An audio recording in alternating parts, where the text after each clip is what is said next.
Right. Welcome. Okay, don't need that earbud in. Okay, this is Mark coming to you from Baker's Green Acres. Today's the 11th of July, 2022. And I'm Mark, your host, coming to you from Baker's Green Acres in Marion, Michigan. And the title of tonight's show is going to be the Anyone Can Farm Tribe Day debrief. Okay, a debrief is, if you don't know what that is, it's like after we do something, like we go someplace and do something and then come back. The debrief is when the bosses want to know how it went. And then you get a lot of data from that debrief and you can figure out what we did right, what we did wrong, and how we want to do it next time, if we're going to do it again. And a lot of times we share that data with other people in our organization who are also doing the same thing that we're doing, whether it's, building tents or flying planes or, ground pounding operations, infantry operations, stuff like that. We're applying it to farming operations. Okay, so the Anyone Can Farm Tribe, what that was, for those of you that don't know, the Tribe Day was when we opened the farm up here at Baker's Green Acres, and then people who are in this tribe, or even people who aren't in the tribe that want to come and spend some time with like-minded folks that are into homesteading, farming, and just plain living, could do that. And so we opened the farm up. There's quite a bit that goes into it, actually. When we did it last year, it was kind of off the cuff. And we were able to see that, we should have thought about this a little bit more and this a little bit more. So this year we did. I think we had a significant increase in people that came this year. Significant. I don't have the numbers yet. Today was just a day off. And everybody here just wanted to go and spend a little quiet time and, kind of recoup their energy and things like that, because it was a going weekend. And then the build up to it, there was a lot that had to be done on the farm, a whole lot that had to be done. Did it get all done? No, it didn't. But it didn't really matter, because the operation is about people getting together. That's where the real magic happens, is when you get to talk to other people that want to do this thing, and you can sense their energy and their enthusiasm. And I don't know, just a really full experience. I would not rather have done anything else that day. I mean, I look back on it and I say, wow, we had a good time. So I would say that there were somewhere around 100 people total. That's kids and adults. Last year it was around 85. I think maybe it was even 120-ish. Just judging from the cars in the parking lot, there was a lot of folks. And we did it potluck style. So we donated a pig and barbecued the pig, got all the meat off the bones, and then had that for lunch. And then we had it for dinner as well. There was a lot. We don't really advertise lunch and dinner because it's a one-day event. And usually, there's a lot of people that would just be here for lunch, and then they'll stay until the afternoon and go. But then some people kind of hang around. And then the food comes back out again. We had a lot of volunteers helping us, and everything went really smooth, really smooth. I don't think there was a single glitch having to do with the original operation. There was something that came up, but I'm trying to look at that as a good thing. I'm going to open this door here. It's getting kind of hot in here.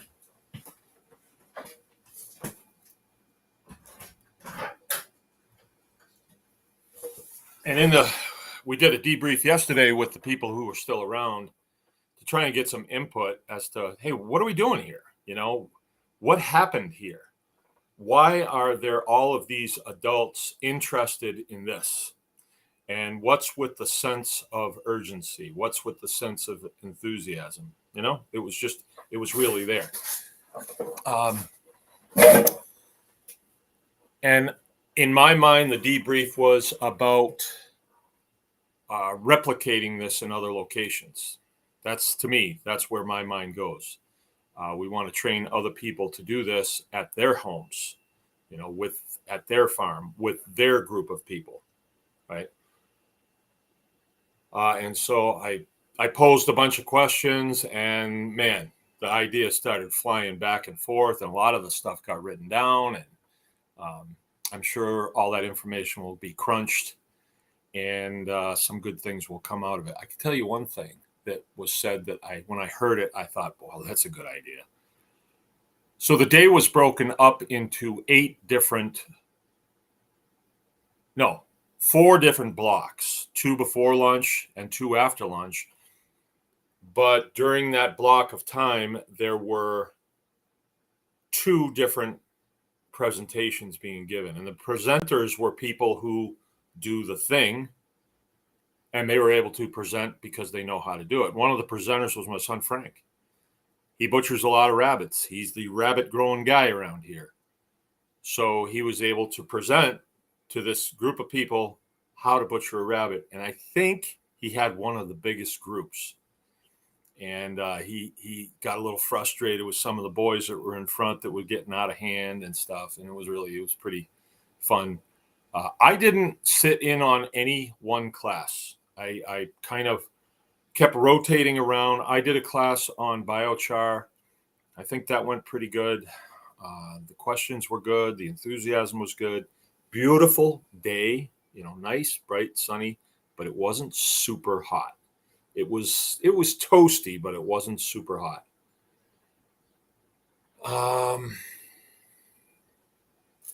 Food was good. I think we really need to have 2 serving lines. I think 1 serving line was just not enough. So that's another thing that we can do. Oh, one great idea was to have a bell and to be able to ring it one time for this block is going to end in 5 minutes, and then bang, bang, bang, rotate, that's kind of how it sounded to me, or a siren or something like that. Another one of the helpers here, and they're actually staying with us for about a week over at the campground. Oh, and I got to tell you about the campground too. That was pretty neat.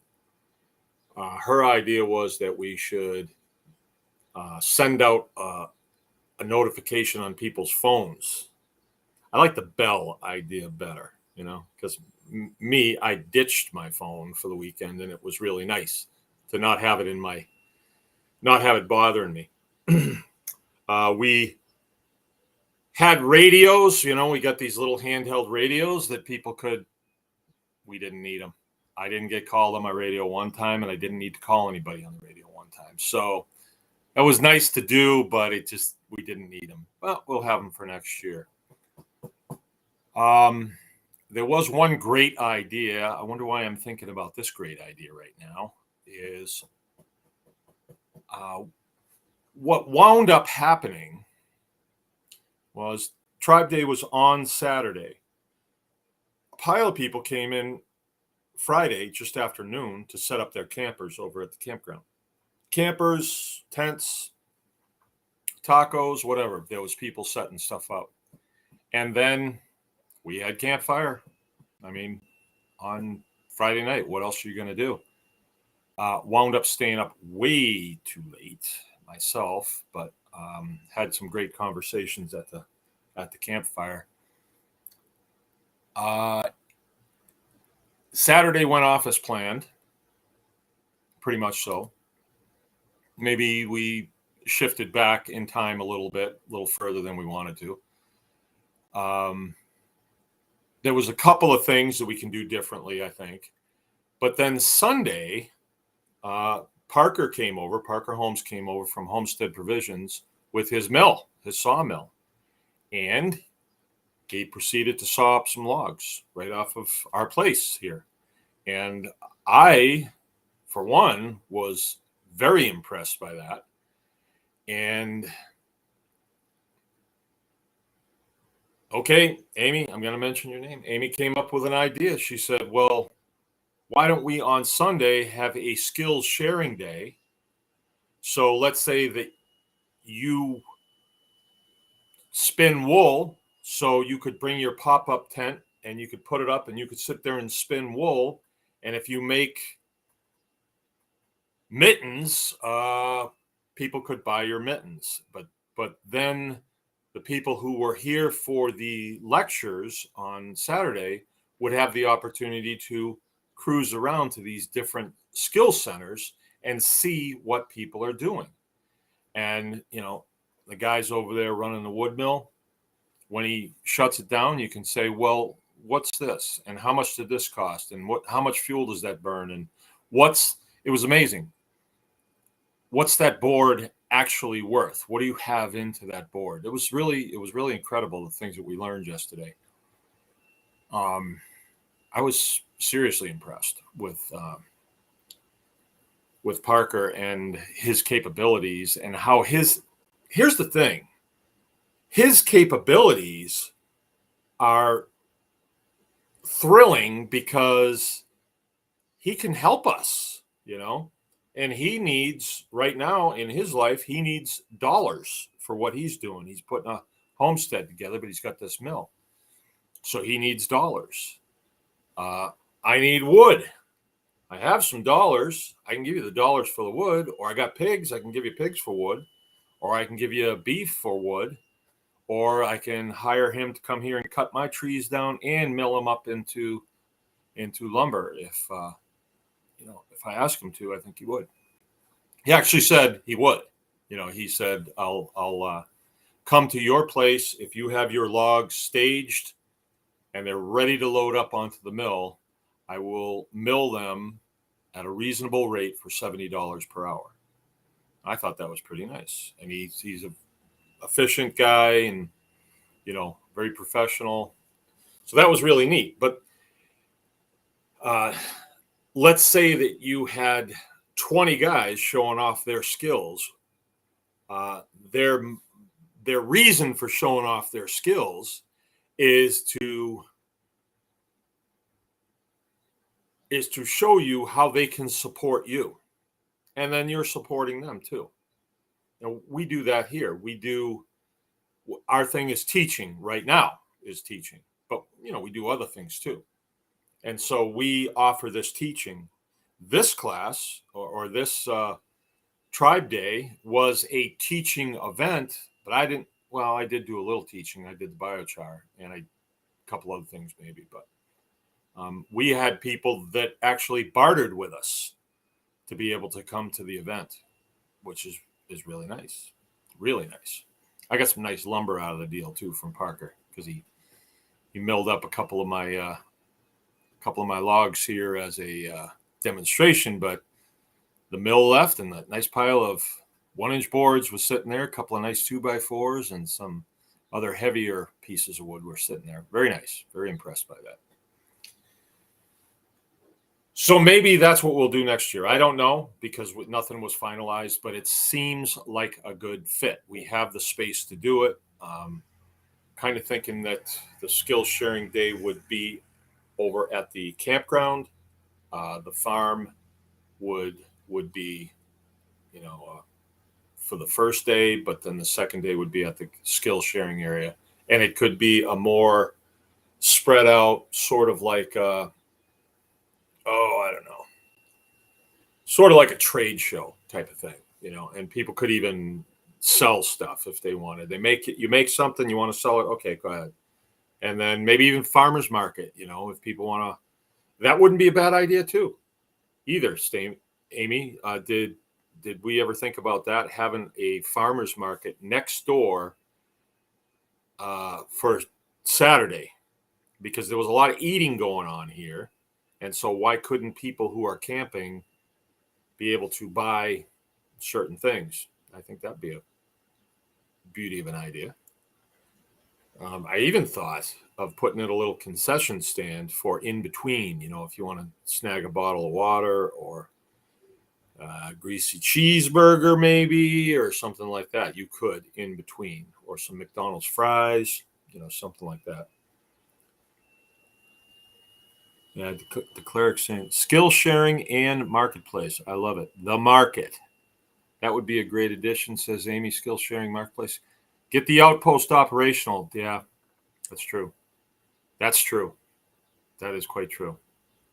And that's what I did today because I was, ooh, man. Yeah, because I was just winding down and I just needed a little quiet time. Um, so that's what I did. I worked on that. I worked on the chicken house / outpost.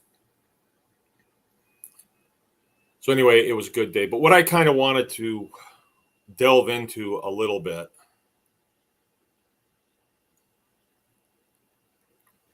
was a couple of mentalities that I encountered and a couple themes that I encountered that were common themes to this group of adults who went out of their way to come to the tribe day. One of them was austerity. All right. And I've talked with you guys about austerity before.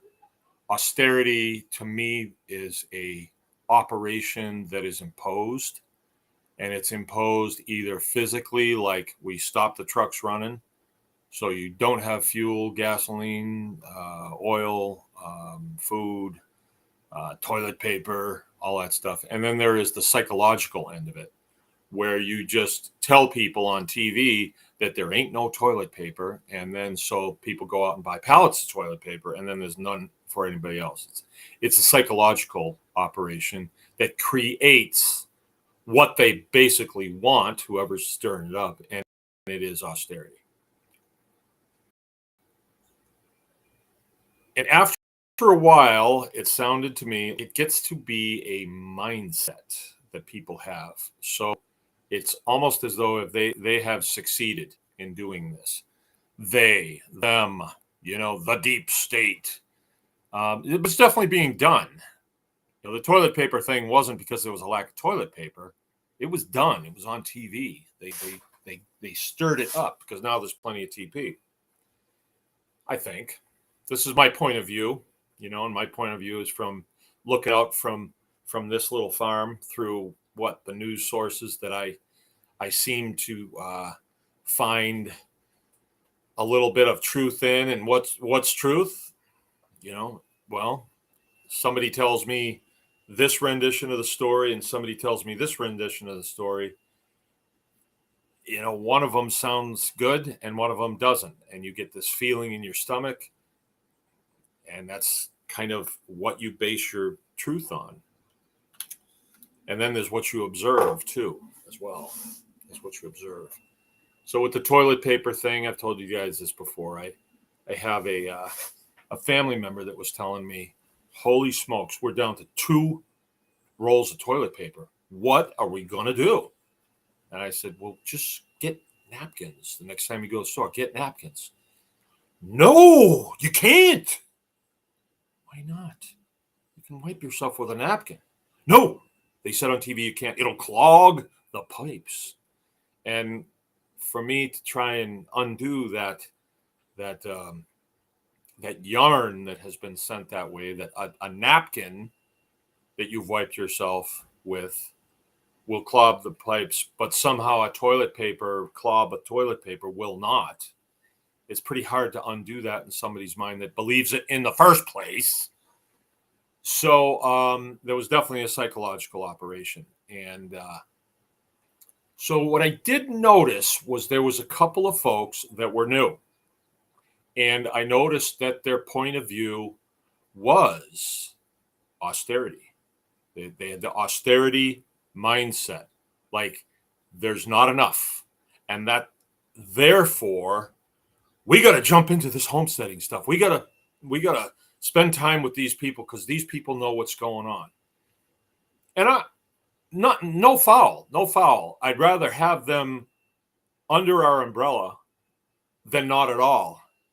And this is only after digesting this for the entire day, and a few other things happened today too that kind of threw me off a little bit. But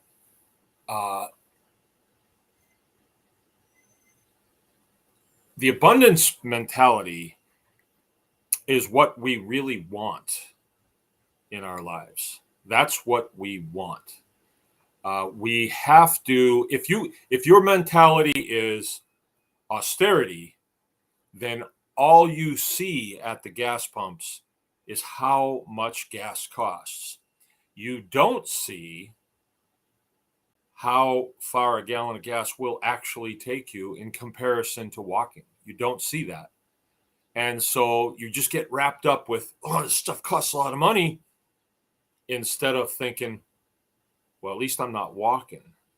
And the abundance mindset is like, well, I know I go to town more than I really need to.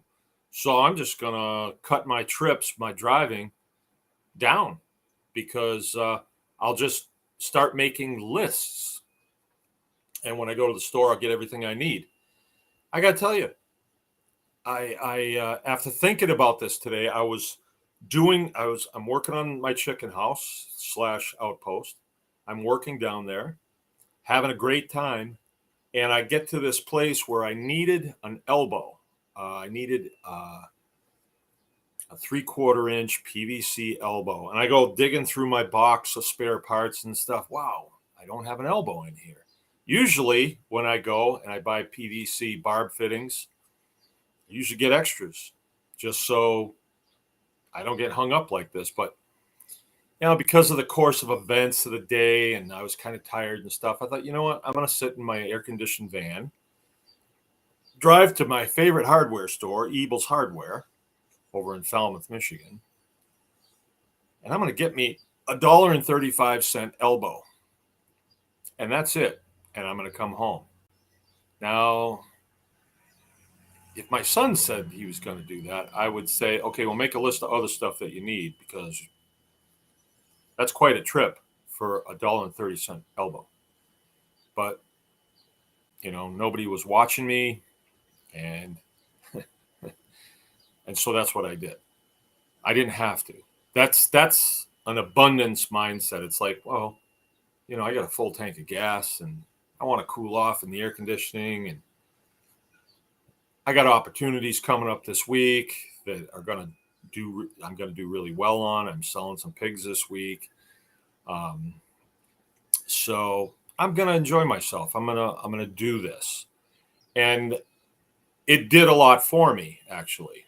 So I got something that I need to tell you about that happened this weekend that added to the beauty of our gathering, actually. Yeah. I'm coming at it from an abundance point of view, not an austerity point of view. We had one of my cows, one of my really nice cows, named Moonlight. I've had her for about 5 years now, and she's given me, I think, 3 calves, a lot of milk. She's part of the family. We really like her, and she's Guernsey. And so she calved, let's see, what night did she calve? Friday night. So that was the night everybody was here, and we went down and checked her, and sure enough, she was in labor, and I thought, beautiful, she's going to calf at night. They're in a nice, safe place. She's always done really well. She's a big cow, so she just does really well. Seems to be bulletproof to me. One of the little kids that stayed here got up and went down there. And then as I'm just dragging out of bed on Saturday morning, she says, oh, Moonlight had her calf. And it's a little boy, and he's really cute. Da, da, da, da. So I just thrilled with that. And I just thought, she's done this a lot of times. I have guests here. I need to see to them first. She'll be fine. Right? That was my mindset.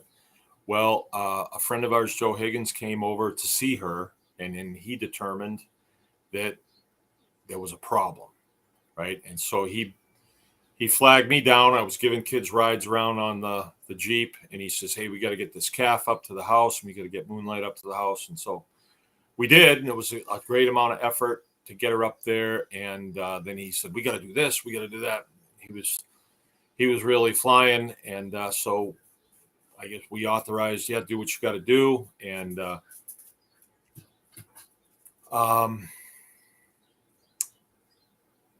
thought that things were fine. I even said to a couple of my friends here that I don't really see a problem here. She looks fine. And but then Sunday morning, she was laying down. The calf was fine. Calf had nursed during the night, but then she laid down, head up, but laid down, and that's not like her to do that. And so we did a few things, and then we called the vet. And the vet came out and said, "Oh, we've got something going on here. Looks like milk fever." And this is Sunday, right? So this is the day, hey, skills sharing. Everybody came over and watched the vet work on this cow. And he's a very skilled man. He's a friend of mine, Dallas Burrow. He's a Marine. He's been in the veterinary business for 30 years. He's really skilled. It's really nice to watch him work because he, just like a machine, what he does, and he's talking to you the whole time. And he's not only talking to you, he's educating you. He's actually putting himself out of business because he's telling you how to do what he's doing, Good guy, friend of mine for a long time. And then he gave her some intravenous electrolytes and things of that nature. I don't have it straight in my mind what her problem was exactly. I guess it was milk fever. And then we thought she was going to be fine. And then yesterday afternoon, she flopped over again. She laid down. So we had to get her back up, hold her up. Dallas came back last night about 7:00. And he said, "Oh, we got to give her some more of this stuff." And he did. And he said, "That's what we usually do. That's what all I can do. It's going to work or it's not going to work." And when I went to bed last night, she was up and she looked good. Her eyes looked great. She knew me and she looked fine. It's like her body wasn't working good, but mentally she would turn her head and look at me. And I thought, she's going to be okay. She's going to be okay. I'll come out here in the morning. She will have trounced this garden, but my little Moonlight is going to be in good shape. Well, I came out and she wasn't. She was over on her side. And when I tried to pick her head up, it just wasn't there. So, it's part of what a farmer has to do. A lot of times you have to make the decision. The look in her eyes had gone from,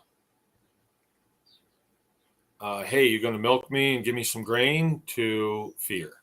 And I laid down next to her and made sure I got myself fully grounded. Okay. It's a little weird sounding, but I think we ought to open ourselves up to some other things that are out there. And I got myself fully grounded and I laid up against her, and she was afraid. She was really afraid that she couldn't lift her head up. And then she was trying to move, but she couldn't get anywhere. She was weak.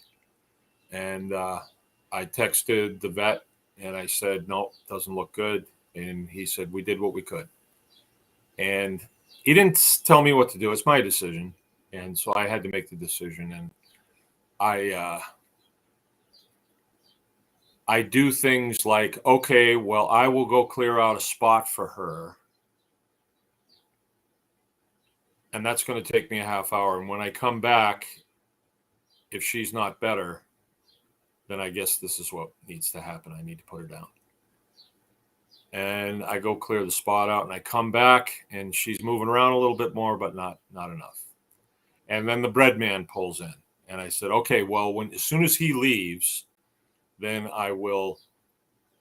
If she's not better, I'm going to have to do what I got to do. And he leaves, and I go, and she's not better, So Jill came down, and we said our goodbyes to Moon, and then I put her down. So it was probably one of the hardest times I've ever had to do something like that. It was hard. I really love that cow. And as I reflected on that during the day, I was just extremely grateful that didn't have to happen yesterday. Right? Yesterday morning, if everyone had come out and that cow was on the ground, they do this like they're running, in place. That would have been extremely disturbing, and having to fire, to discharge a firearm in a group of people like that, to put a cow down. And then it never looks good when you're moving a heavy animal like that. It just never looks good. And there's blood, and then there's, it's just not good. So I chose to look at it from an austerity point of view. Like, for a minute, like, why me? Why this cow? Why not one that I don't like near as much? Why does this have to happen on the weekend? On a Tribe Day weekend? Why? And I was starting to have a little pity party for myself, and almost kind of irritated with God over it. I was kind of irritated, couldn't wait. But then I thought, let's look at this from a prosperity point of view, or an abundance point of view. Look what you got out of this deal.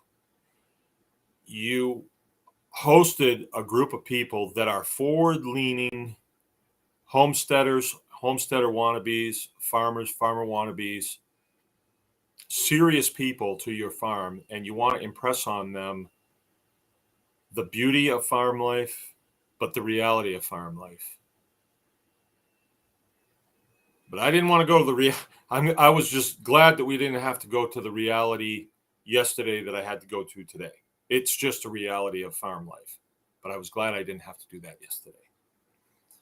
And so when I thought about it from an abundance point of view, I thought, look at all the good that came of this. I got quite a few people, good friends, that have become very good friends, people that I really love a lot, contact me today and wanting to know, hey, what's up with Moon, and actually phone calls and stuff. Because there was an attachment between me and her. I really liked her. I liked all my cows.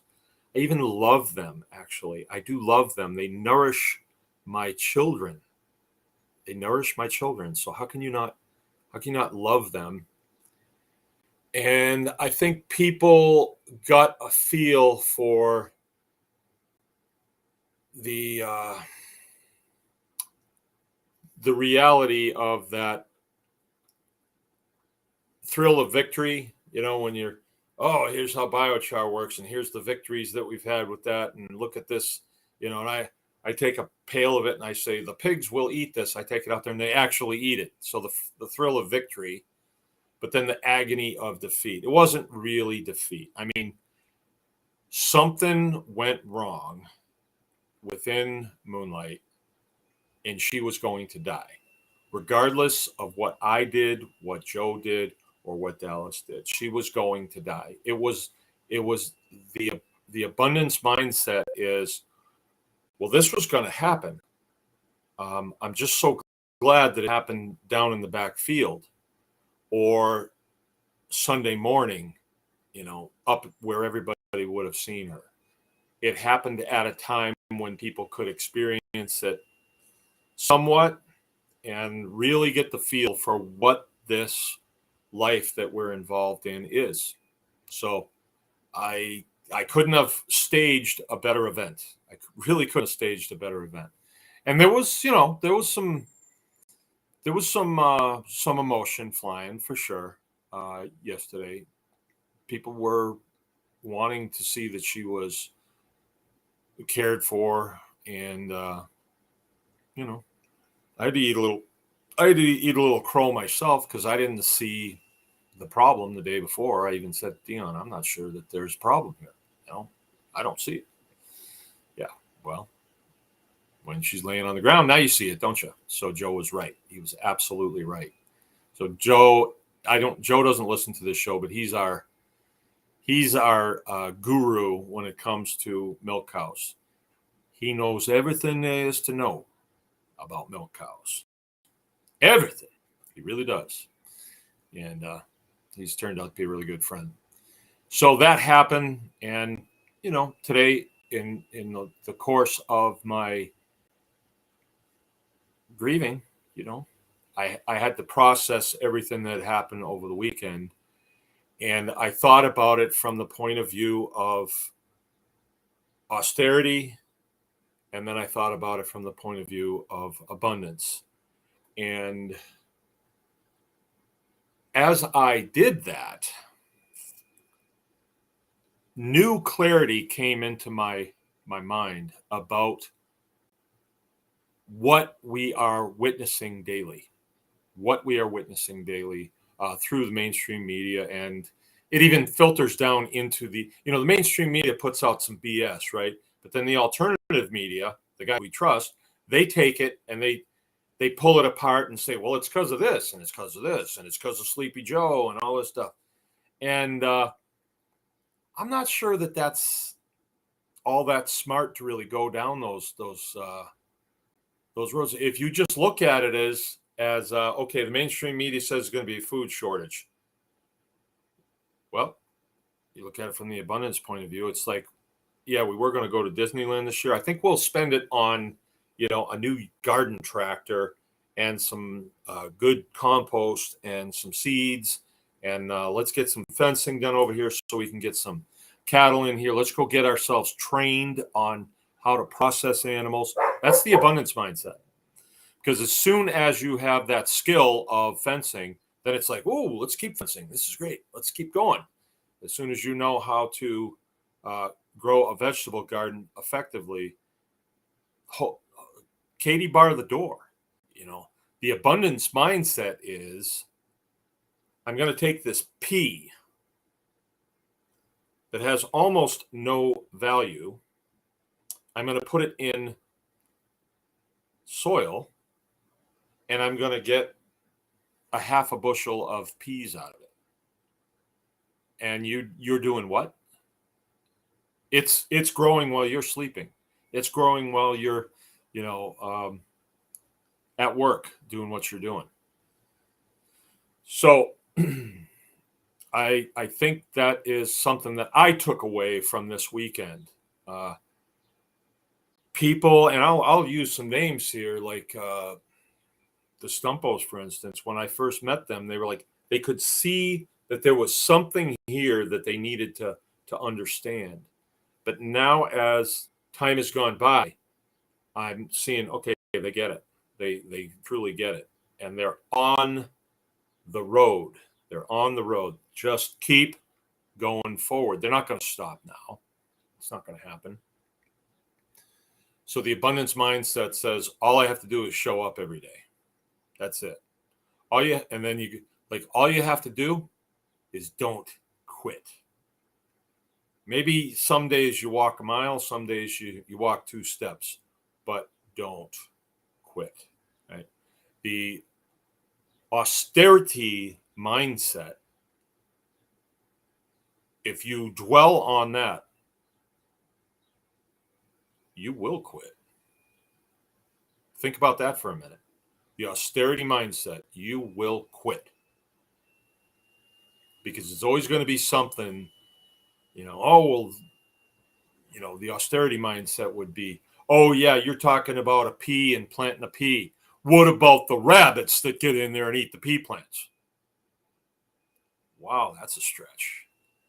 But the optimist would say, rabbits too. Now I can get that 22 I've been looking for in the flashlight that I've needed. Yeah, now it makes sense. Most Americans, you don't need guns. Yeah, I mean, I don't mean to sound like a, a lefty, but you really don't. I mean, I need a gun here. I needed a gun today for Moon.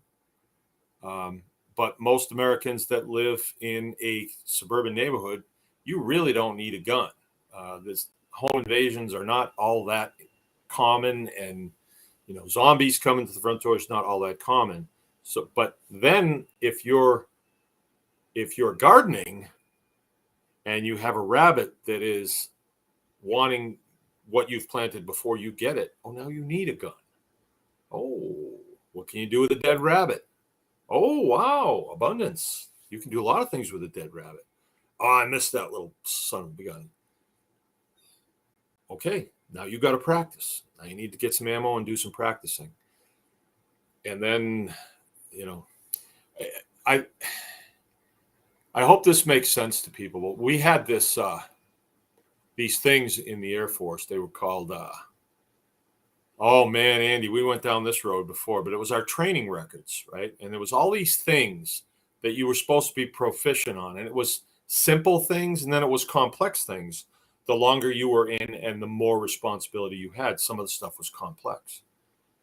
And I've always been an optimist, and I looked at the Air Force training records as you mean I get to train on this? I get to train on this. Not, you mean I got to learn how to use a stinking drill press? No, I get to learn how to. And then it was gravy, getting trained on it. And I didn't get trained on that. I'm just using it as an example. But I did get trained on a lot of stuff. And a lot of the guys that were like, the Air Force sucks. My life sucks. I hate Maine. I hate the Air Force. I hate you.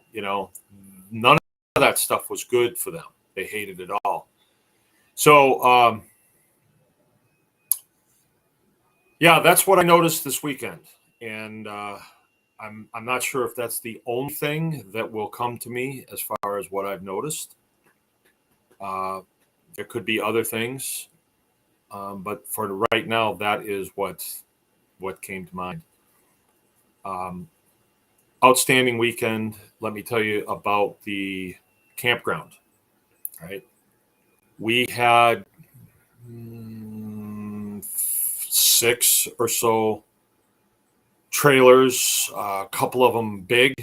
I'm talking like a fifth wheel type thing, pulled by a 1-ton truck. Big things. One of them's still here. Friends of ours are going to be staying for a week. And it just seemed like they knew what to do. They knew what to do over there. Sean and Amy Kelly came from Texas. I'm not sure if they came for Tribe Day or they were coming to visit their folks out here. I'm not really sure. I never asked them. But I was very fortunate to be able to say, hey, can you do this? Can you just kind of monitor that campground, check people in, check people out? And I never thought about it after that. I handed it off to Sean, and he nailed it. The check-ins, Amy did that. Amy and Dion, I think Dion helped with that, maybe. I don't know, because when I handed it off, it was like it was done. We didn't have to fool with that at all. Dave Allen came, and I think he was the only one. And I just said, hey, for the security of our people here, maybe somebody should be armed. So, do you mind? Nope, don't mind. So he armed up, and he just spent the day, doing classes and stuff. But he was the eyes that were wandering around and looking for things that he's a cop, so that are out of place. Nothing happened. But it's better to be ready and for nothing to happen than to not be ready and have something terrible happen. I don't know. The world we live in right now.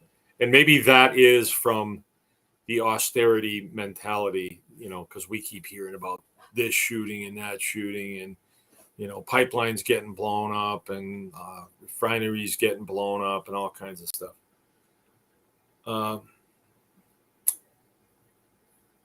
But yeah, I had a good time. I actually had a lot of fun. Stayed up way too late one night and just had fun. A lot of eating, a lot of great conversation, a lot of good fellowship with friends, and I'm just floored how well something can go over something as greasy and ugly as being a damn farmer, right? So that's it. Amy and Lacey, that's right. Amy and Lacey were running the check-in. Thanks, Dion. Oh yeah, we met some new friends too. And we met people that had skill sets that we did not have. Let's see, Sonia in Michigan. Yep, they're off-gridders, and so they had a lot of information that they shared with us at the table. I'm going to need to know what your plans are going to be there, Sonia. If you want us to share your YouTube site, I know there was a little bit of concern about that, but we got all the time. We got all the time in the world. Oh, John Spears was here, came Friday night and Saturday. His kids stayed Friday night, and then I missed him on Saturday. I was going early, giving people Jeep rides around. At one time, I had 10 little girls, and they were all about the same size. They all looked like they were about 8. And they were all piled on the Jeep, and we just drove out a little on the road and into the enchanted forest and around and went through some bumps and all that stuff, and they had a great time. I gave a lot of Jeep rides this weekend.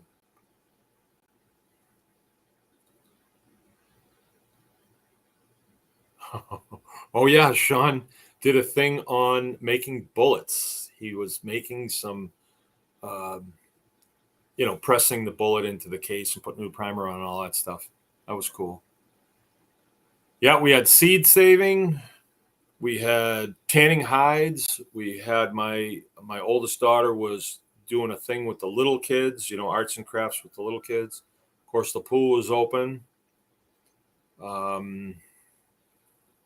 Just general playing, swing sets, running around. Oh yeah, we had bread relay, so the kids got to open bread and feed it to the pigs. They had a good time doing that. We did not put firecrackers in muffins and throw them out to the pigs. I wanted to, but I got voted down on that one. Lane Buck's with us. Crunchy Mom is with us. Howdy. What an amazing weekend. So many incredible people at Tribe Day. Yeah, so we're wondering if this is going to replicate itself in other places. And, I don't have that much control to make that happen, but I think there are people that are going to say, yeah, I want to do something like this. I even think that I may have seen something about the clerk Homestead saying that they were going to do something like this, like soon. She's got a good group of people around her down in her area. Yeah, so there's my debrief, you guys. I'm going to bed early tonight. I was kind of peopled out, huh? I don't know if that's possible. I like people. I can spend a lot of time yakking and all that stuff. 12 full hours of fun and learning. Yeah, well, you're responsible. See, we're not. We just couldn't get enough. We kept going. But you got little kids, real little kids. 16 degrees in Arizona. Boy, if you some way you could save that. Lots of good ideas going on over here. You mean more? You got more?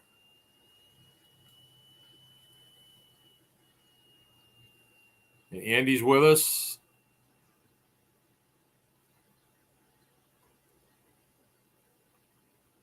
The market.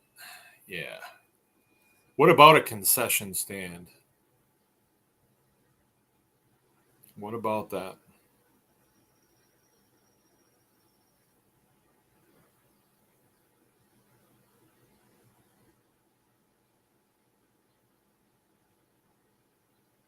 Lame buck.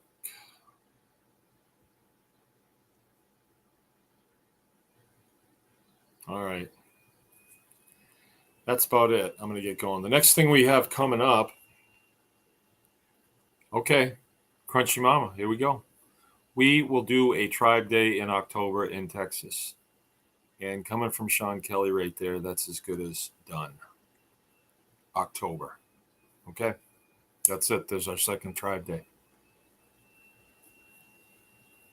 There is so much good that comes from that, because you might not see it at first, but especially in the lives of the younger people, and as those ripples go out to the edge of the pond, they get bigger, right? And yeah, we're all the younger people. There wasn't a lot of old people there. I think I was probably one of the oldest guys there. Wasn't I? Yeah, probably. But coming up, there's going to be several other classes on Baker's Green Acres. The next one that's coming up is in 2 weeks, and it's going to be a grazing school. And our very own Parker Holmes from Homestead Provisions will be conducting that class. He is a great teacher and a real pro. He did a great job on the mill thing. I was so floored at his very cool demeanor and professionalism. So really happy with that. But he's going to do a grazing school here, and we can take up to 20 people in that school.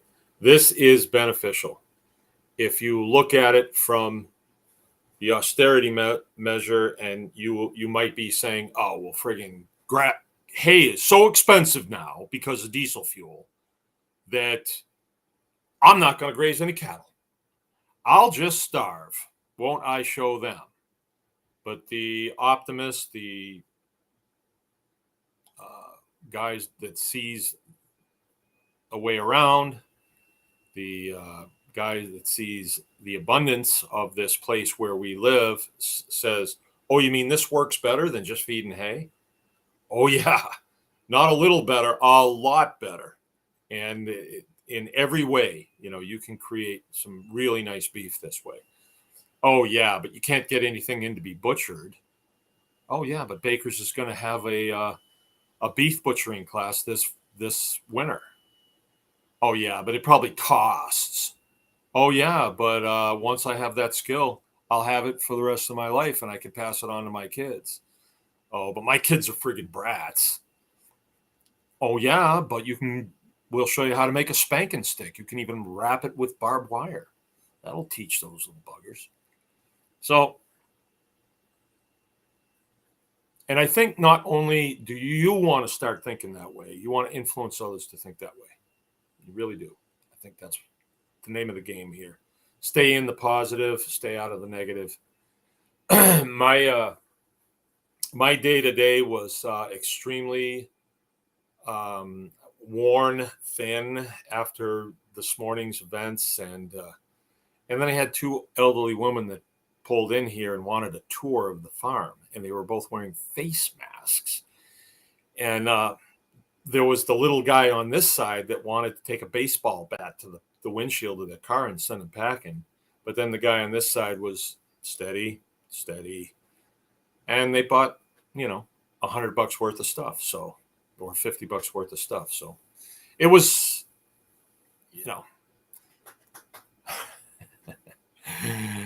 it's called a bopping stick, says Dion. Andy, if they're that pessimistic, just let them go and save the next one. Yeah. No, these were old ladies. They didn't know better. I mean, they came here on they were referred to us by someone that is one of our friends. I don't recall if I ever met her, but she claims this as one of her friends. Nice old lady. But she wears masks too. whatever. Okay, I'm going to get going. I appreciate everything that was done. I appreciate all the work from the Clarks, Stumpos, Kelly's, um, Justin, Zilka brought his really nice family up. Two nice little girls. Oh, and his wife was she's a big fan of mine, and I took her for a ride in my Jeep, and we had a really nice time. Let's see who else came. The Balkers. We met them out in Texas, and they're here. They're the ones that are staying. And I can't wait to get inside their heads because they're both real deep thinkers on this thing. And they are full-time nomads. So Mike Bacher was the guy that said to me down in Texas that, our next step after being nomads is the homestead. And he kind of like, you do know that, don't you? I said, I didn't know that. So it was good that we established a common ground and stuff. So we'll get to spend some time with them this week. It's going to be really nice. Incredibly blessed to know all of you. Appreciate everything. My dear wife held my hand through this whole thing. And my kids, wow, they were so supportive of everything that we did. My daughter-in-law was here taking all the pictures. She did a bang-up job. We haven't seen all of them yet, but we will. And we'll get them posted up on the tribe. So 100%, I think it was 100% operation, maybe even 105% because of Moon. Even a terrible situation like that, it was actually a really good situation because it shows the real lifeness of farming. If we, let's say we were over at there's a CAFO north of me, the guys that own it, I don't even think they live in the state. So they don't know the cows. If a cow dies, they don't even know that's happened. And the employees that work there, they don't care. They'll just put it in a front end loader and take it to a pile, dump it, and it's not even buried properly. They don't. So in this case, there was the whole, she supported my family. I took care of her. I loved her. I think she loved me, cow love. And, people got to see the real life reality of death, that we did everything that we could. And when it was over, we thought, well, that's the way it goes. And, let me tell you this. I did this as I actually, her head was flopped out on the ground. So I went out there and I talked to her, and I actually leaned up against her, and then I grounded myself. I sat on the ground and I leaned up against her, and she was warm. And normally you can't really do that because the flies are so bad. But for some reason, there was very few flies. It's almost like I was given the opportunity to be close to her for a while. And I felt as though she liked it, right? I felt as though she liked it and needed it. And as I sat there thinking, well, if this is the way it's going to go, all right, how am I going to handle this? Do I just want to throw her on my neighbor's dead cow pile? I couldn't bear to do that. So then it just came to me as I said, well, what do you want me to do with her? Dig a hole and bury her? Should I do that? That doesn't seem like a good option to me for some reason. It seems like such a waste. You could always butcher her, but I didn't want to have to bring myself to do that. I just didn't want to do it. I thought it wouldn't be good for my mental health as it was. And I really kind of wanted to take care of myself today a little bit. I wanted to get rested up and stuff because I got to press on tomorrow and the next day and stuff. So I didn't want to do that. But I would have, but I just didn't want to. And all of a sudden I thought, no, I know how I'm going to do this. So there was a place up by the compost pile that I had cleared a lot of junk out of, scrap metal, before people came here because I wanted it to look kind of tidy. Professionalism, and there was some really nice tall grass there. And I thought, I got to get my cows up here to eat this grass. But there is so much grass this year because we've gotten good rain. I guess the pessimists would say it's so freaking muddy, can't do anything. But I'm looking at it like, look at this stuff grow and look at my cows growing. They're doing good. So I brought her up there after she was gone. And I laid her in that grass, and I laid her directly on the ground. In the past, when I've done this, I make a bed of compost, and then I put them on that, and then I put the compost on top of them. And so they've got live compost under them and live compost over them, and the microbiological life just closes in and devours the animal. It's gone, and there'll be only bones left. Not even all the bones. Some of the bones don't make it. But I didn't want to do that. I didn't want to insulate her from ground for some reason. I wanted her on the ground, on that nice grass there. The grass was probably 2 feet high. And so I don't know why, but that just seemed like the thing to do. And then I covered her up completely. So sort of made like a mound. And I know that's where she is now. I know that's where her body is right now. I know her spirit's not there. I know that. As soon as she was dispatched, I knew her spirit wasn't there. It was just completely gone. You could look at her eyes and it's like there was no moonlight was not there. She was gone. She was released from that fear. And then next spring I'm not going to disturb that pile. I'm not going to disturb it at all. I don't want anybody near it. I'm just going to leave it there till spring, and then in the spring I'll go and I'll take the skull and the bones and the spine and all that stuff that is still there, and I'll bring it right over to the biochar maker, and I'll char it all, and then she will be still with us. Yeah, I think she's still with us anyway. You know, I do. I just don't feel like she's gone.